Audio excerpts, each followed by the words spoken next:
नमस्कार, दीपक जाधव, हवामान अंदाज. आज 14 ऑगस्ट 2026. तर बंगालच्या उपसागरात बनलेलं जे काही डिप्रेशन आहे तुम्ही बघू शकता भुवनेश्वर जवळ. तर त्याचा ट्रॅक हा राजस्थान, मध्य प्रदेश ते छत्तीसगड ते राजस्थान असा दिसतो दिल्लीकडे. तर मित्रांनो बघा, राज्यामध्ये मोठ्या पावसाची शक्यता. आज दुपारची रडारी ही दुपारी कुठेही पाऊस नव्हता. सकाळी आपण अंदाज दिलेला आहे आणि त्या अंदाजात सांगितलं होतं की राज्यात मोठ्या पावसाची शक्यता त्या ठिकाणी दिसत नाही. त्या पद्धतीने हा दुपारचा अंदाज आपण अपडेटेड सकाळी एक व्हिडिओ देतो, त्यानंतर दुपारी देखील कुठे पावसाची शक्यता निर्माण झाली तर रडारनुसार ते सांगतो की शेतकऱ्याला एक अंदाज येतो की आता पाऊस राज्यात सुरू झाला की पाऊस थांबला. त्याच्यामुळे मी हा अंदाज द्यावा लागतो.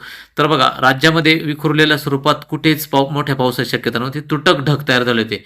हे अचलपूर मध्य प्रदेशमध्ये पाऊस दिसतो, राज्यात तो पाऊस त्या ठिकाणी नव्हता. मात्र पश्चिम घाटावर कोकणात थोडाफार त्या ठिकाणी पावसाच्या शक्यता या होत्या. त्यामुळे एकदा सिस्टम तयार झाली की आपण सकाळ दुपार त्या ठिकाणी अपडेट त्या ठिकाणी देत असतो, त्याकडे लक्ष राहू द्या. धन्यवाद.